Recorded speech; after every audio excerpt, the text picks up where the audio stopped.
بنو مخزوم میں سے تھی۔ امیر المومنین سیدنا عمر فاروق رضی اللہ تعالی عنہ کا حلیہ مبارک کیسا تھا؟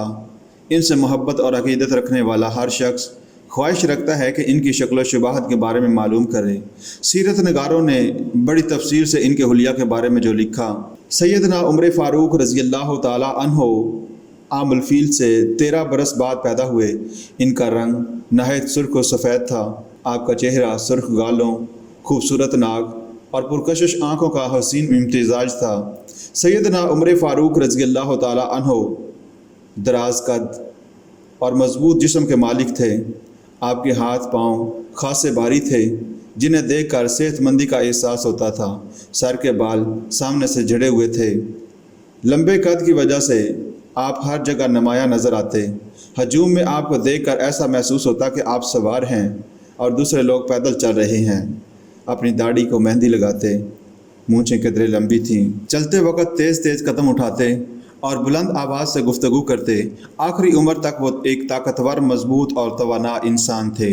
بہت کم ہنستے تھے، کسی سے مذاق وغیرہ بالکل نہیں کرتے تھے۔ آپ کو پہلوانی اور کشتی کے فن میں بھی کمال حاصل تھا، یہاں تک کہ عکاظ کے دنگل میں بڑی مارکے کی کشتیاں لڑتے تھے۔ عکاظ جبل عرفات کے پاس ایک مقام تھا جہاں سال کے سال اس غرض سے میلہ لگتا تھا کہ عرب کے تمام اہل فن جمع ہو کر اپنے کمالات کے جوہر دکھاتے تھے۔ وہی لوگ یہاں پیش ہو سکتے تھے جو کسی فن میں کمال دکھاتے تھے۔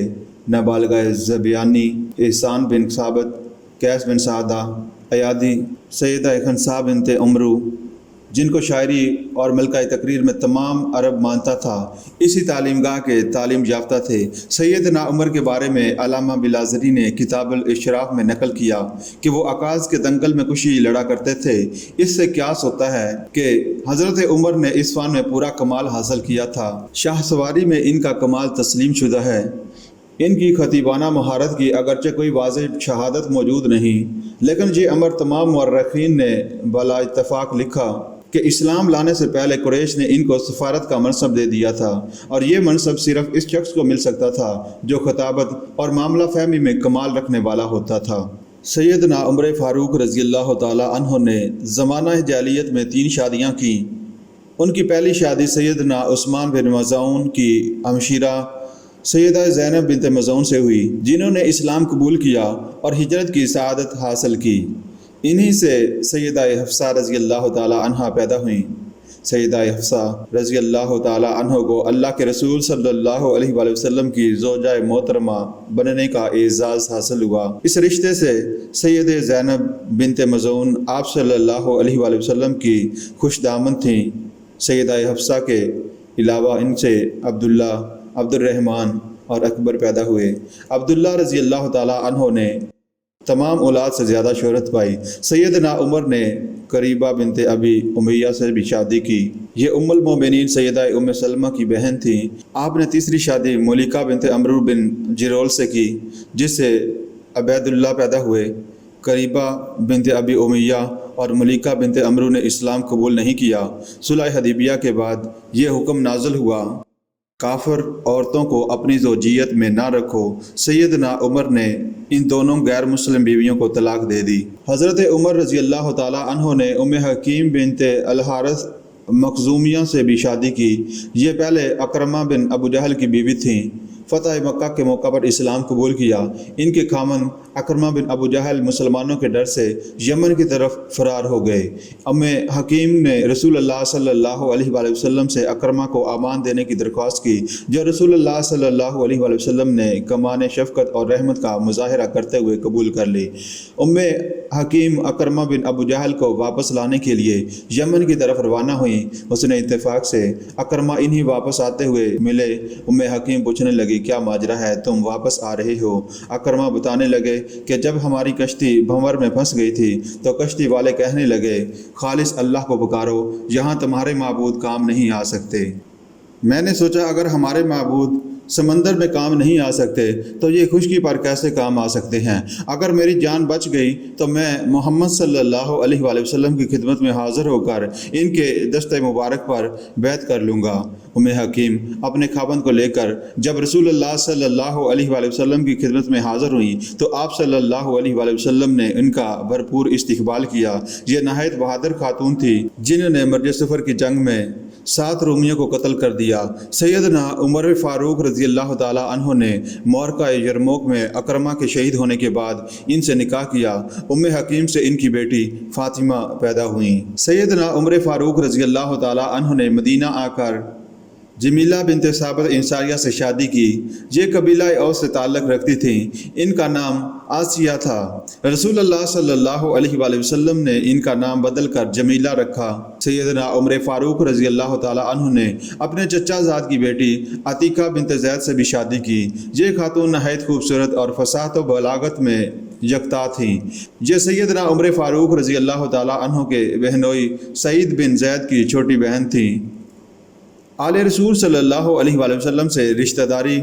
سیدنا عمر فاروق رضی اللہ تعالی عنہ کی خواہش تھی کہ ان کی آل رسول اللہ صلی اللہ علیہ وآلہ وسلم سے رشتہ داری ہو جائے، کیونکہ انہوں نے آپ صلی اللہ علیہ وآلہ وسلم سے سن رکھا تھا ہر تعلق، نسب اور رشتہ داری قیامت کے دن منقطع ہو جائے گی سوائے میرے تعلق، نسب اور رشتہ داری کے، یہ قیامت کے دن بھی قائم رہیں گے۔ سیدنا عمر بن عاص نے ان کو مشورہ دیا کہ آپ سیدہ فاطمہ کی بیٹی کلثوم بنت علی سے شادی کر لیں، آپ کی آل رسول اللہ صلی اللہ علیہ وآلہ وسلم سے رشتہ داری ہو جائے گی۔ سیدنا عمر فاروق رضی اللہ تعالیٰ عنہ نے یہ تجویز منظور کر لی اور نکاح کا پیغام بھیجا جو قبول کر لیا گیا۔ اس طرح ان کا نکاح سیدہ کلثوم بنت علی رضی اللہ تعالیٰ عنہ سے ہو گیا۔ انہوں نے 40,000 درہم بطور حق مہر ادا کیے۔ سیدنا عمر فاروق رضی اللہ تعالیٰ عنہ کی ایک شادی سیدہ سمیہ بنت حارث سے ہوئی۔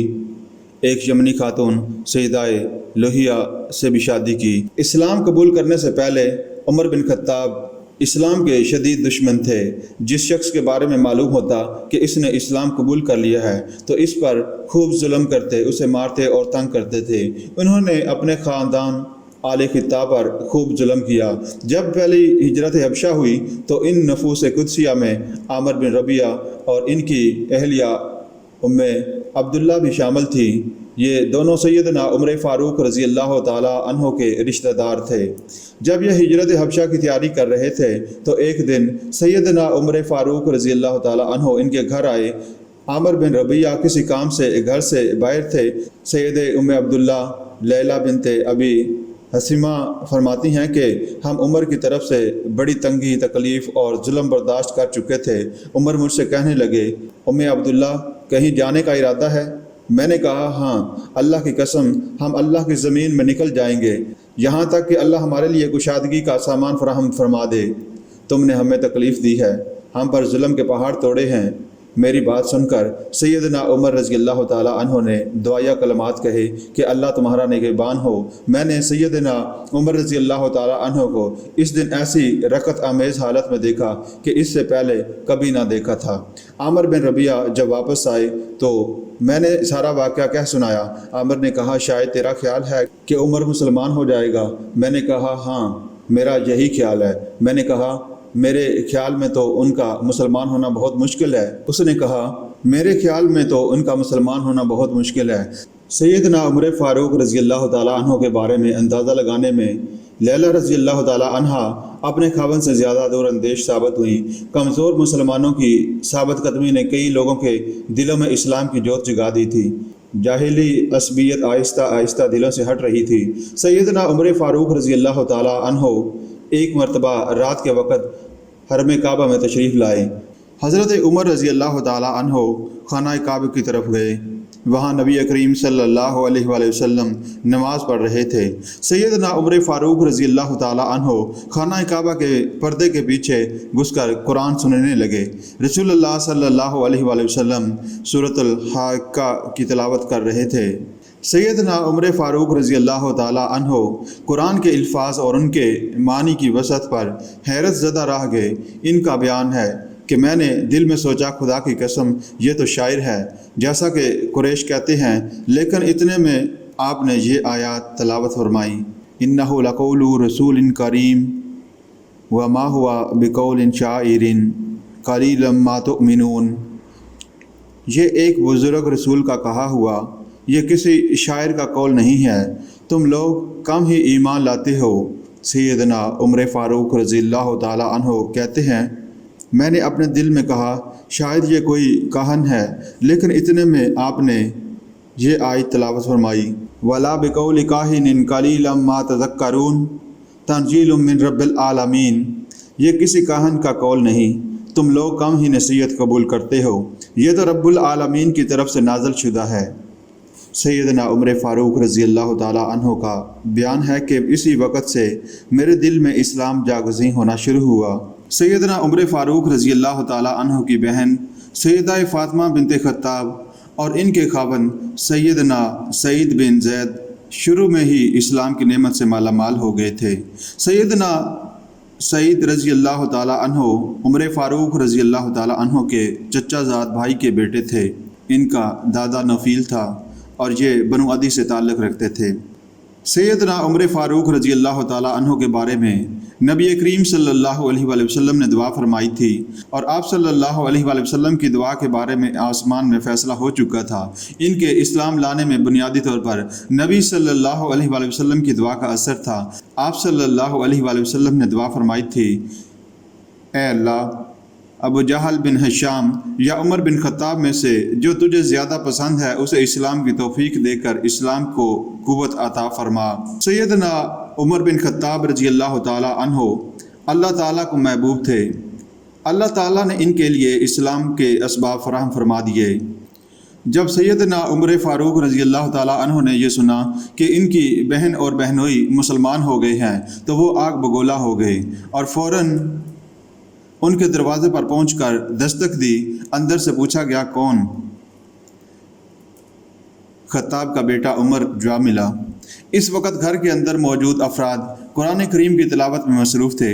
انہوں نے عمر کی آواز سنی تو جلدی سے چھپ گئے اور قرآن مجید کے صفحات اسی طرح پڑے رہ گئے۔ عمر نے گھر میں قدم رکھا، بہن نے عمر کے تیور دیکھے تو جلدی سے قرآن کے صفحات کو چھپا لیا۔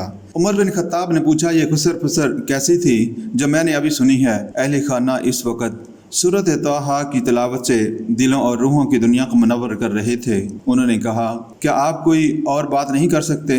سیدنا عمر رضی اللہ تعالیٰ عنہ نے فوراً کہا، مجھے پتہ چلا ہے کہ تم لوگ بے دین ہو چکے ہو۔ یہ سن کر سیدنا عمر رضی اللہ تعالیٰ عنہ کے بہنوئی نے کہا، عمر، تم یہ کیوں نہیں سوچتے کہ ہو سکتا ہے کہ حق تمہارے ساتھ نہ ہو؟ یہ سننا تھا کہ عمر نے اپنی جگہ سے چھلانگ لگائی اور اپنی بہنوئی کو مارنا شروع کیا۔ دونوں آپس میں گتھم گتھا ہو گئے۔ عمر سعید رضی اللہ تعالیٰ عنہ سے طاقتور تھے۔ انہوں نے اپنے بہنوئی سعید کو پکڑ کر زمین پر پٹک دیا۔ اسی اثناء میں سیدنا عمر رضی اللہ تعالیٰ عنہ کی بہن بھی اندر سے نکل آئیں تاکہ اپنے خاوند کو بچا سکیں۔ سیدنا عمر رضی اللہ تعالیٰ عنہ نے انہیں یک بارگی دور دھکیل دیا اور وہ گر پڑی اور زخمی ہو گئی۔ پھر بہن نے غصے کی حالت میں کہا، اللہ کے دشمن، کیا تو ہمیں اس لیے مارتا ہے کہ ہم ایک اللہ کو معبود مانتے ہیں؟ عمر نے گرجتے ہوئے کہا، ہاں اسی لیے تو وہ بولی، جو جی میں آئے کر گزرو۔ میں تو یہی گواہی دیتی ہوں کہ اللہ کے سوا کوئی معبود برحق نہیں اور محمد صلی اللہ علیہ وآلہ وسلم اللہ کے رسول ہیں۔ ہم تیری مرضی کے برعکس مسلمان ہو چکے ہیں۔ جب سیدنا عمر رضی اللہ تعالیٰ عنہ نے اپنی بہن کی یہ جرأت مندانہ باتیں سنی تو سعید رضی اللہ تعالیٰ عنہ کے سینے سے اٹھ کھڑے ہوئے اور سیدھے ہو کر بیٹھ گئے۔ پھر نرمی سے کہا، مجھے اپنا وہ صحیفہ دیجیے، میں بھی اسے پڑھنا چاہتا ہوں۔ بہن نے صحیفہ دینے سے انکار کر دیا۔ سیدنا عمر رضی اللہ تعالیٰ عنہ نے نرم لہجے میں کہا، بہن، دراصل تمہاری باتیں میرے دل میں گھر کر گئی ہیں۔ میں اس کلام کو دیکھنا چاہتا ہوں اور وعدہ کرتا ہوں کہ میں اس کی توہین نہیں کروں گا۔ بہن بولی، پہلے غسل کرو، اسے صرف پاکیزہ لوگ ہی چھو سکتے ہیں۔ اٹھو، پہلے غسل کرو۔ سیدنا عمر رضی اللہ تعالیٰ عنہ اسی وقت گئے، غسل کیا اور بہن کے پاس آئے تو انہوں نے صحیفہ سیدنا عمر رضی اللہ تعالیٰ عنہ کے ہاتھ میں دے دیا۔ سیدنا عمر رضی اللہ تعالیٰ عنہ نے اس صحیفے میں سورۃ طٰہٰ اور دیگر کئی صورتیں پڑھیں۔ آغاز میں بسم اللہ الرحمن الرحیم پڑھی۔ الرحمن الرحیم ہی کہا تھا کہ اللہ کی ذات اور قرآن کی ہیبت ان کے دل میں بیٹھ گئی۔ صحیفہ ہاتھ سے چھوٹ گیا اور دوبارہ ہمت کر کے تلاوت شروع کی۔ یہ سورۃ طٰہٰ کی ابتدائی آیات تھیں۔ انہیں پڑھا تو تعجب سے کہا، حیرت ہے کہ قریش ایسے عمدہ کلام سے بھاگتے تھے۔ پھر مسلسل پڑھتے رہے اور جب آیت نمبر 16 پر پہنچے تو یکدم بول اٹھے، جس کا ایسا عمدہ کلام ہے، اس کے علاوہ کسی اور کی عبادت نہیں ہونی چاہیے، مجھے محمد صلی اللہ علیہ وآلہ وسلم کے پاس لے چلو۔ سیدنا عمر رضی اللہ تعالیٰ عنہ نبی کریم صلی اللہ علیہ وآلہ وسلم کے سامنے اپنے ایمان کا اقرار کرنے کے لیے سعید بن زید کے گھر سے نکلے۔ تلوار آپ کے ہاتھ میں تھی۔ رسول اللہ صلی اللہ علیہ وآلہ وسلم نے در ارقم کو اس وقت اپنا مرکز بنا رکھا تھا۔ سیدنا عمر فاروق رضی اللہ تعالیٰ عنہ نے دروازہ کھٹکھٹایا۔ وہاں موجود لوگوں نے سیدنا عمر کی آواز سنی تو گھبرا گئے۔ کوئی بھی آگے بڑھ کر دروازہ کھولنے کی جرت نہ کر سکا، کیونکہ سب جانتے تھے کہ عمر دین اسلام اور پیغمبر اسلام کا کس قدر دشمن ہے۔ لوگوں کو خوفزدہ دیکھ کر سیدنا حمزہ رضی اللہ تعالیٰ عنہ آگے بڑھے۔ پوچھا، کون ہے؟ انہوں نے کہا، عمر بن خطاب ہے۔ حمزہ رضی اللہ تعالیٰ عنہ نے فرمایا، دروازہ کھول دو، اگر اللہ کی طرف سے اس کے نصیب میں بھلائی لکھی ہے تو وہ مسلمان ہو جائے گا، بصورت دیگر اسے قتل کرنا کوئی مشکل کام نہیں ہوگا۔ لوگوں نے دروازہ کھولا۔ حضرت حمزہ رضی اللہ تعالیٰ عنہ اور ایک دوسرے صحابی نے عمر بن خطاب کے دونوں کندھوں جکڑ لیے اور مضبوطی سے پکڑ کر رسول اللہ صلی اللہ علیہ وآلہ وسلم کی خدمت میں پیش کر دیا۔ آپ صلی اللہ علیہ وآلہ وسلم نے انہیں چھوڑنے کا حکم دیا اور بنفس نفیس اٹھ کر آگے بڑھے اور اپنے دست مبارک سے سیدنا عمر رضی اللہ تعالیٰ عنہ کی کمر اور چادر کو پکڑ کر جھٹکا دیا اور دریافت فرمایا، ابن خطاب، کس ارادے سے آئے ہو؟ اللہ کی قسم، مجھے محسوس ہوتا ہے کہ تم اس وقت تک اپنی حرکتوں سے باز نہ آؤ گے جب تک اللہ تعالیٰ کی طرف سے تم پر کوئی بڑی آفت نہ آن پڑے۔ سیدنا عمر رضی اللہ تعالیٰ عنہ کہنے لگے، اللہ کے رسول، میں تو اللہ پر، اس کے رسول صلی اللہ علیہ وآلہ وسلم پر اور اس کی کتاب پر ایمان لانے کے لیے حاضر ہوا ہوں۔ یہ سن کر اللہ کے رسول صلی اللہ علیہ وآلہ وسلم نے بلند آواز سے اللہ اکبر کا نعرہ لگایا۔ اب سب سمجھ گئے کہ سیدنا عمر رضی اللہ تعالیٰ عنہ بھی دین اسلام میں داخل ہو گئے ہیں۔ رسول اللہ صلی اللہ علیہ وآلہ وسلم کے بعد مسلمانوں نے اس قدر زور سے تکبیر کہی کہ ان کی آواز مکہ کی گلیوں تک سنی گئی۔ رسول اللہ صلی اللہ علیہ وآلہ وسلم نے اپنا ہاتھ 3 مرتبہ حضرت عمر کے سینے پر مارا اور تینوں مرتبہ دعا فرمائی، اے اللہ، عمر کے سینے میں موجود کینہ صاف کر دے اور ایمان سے بدل دے۔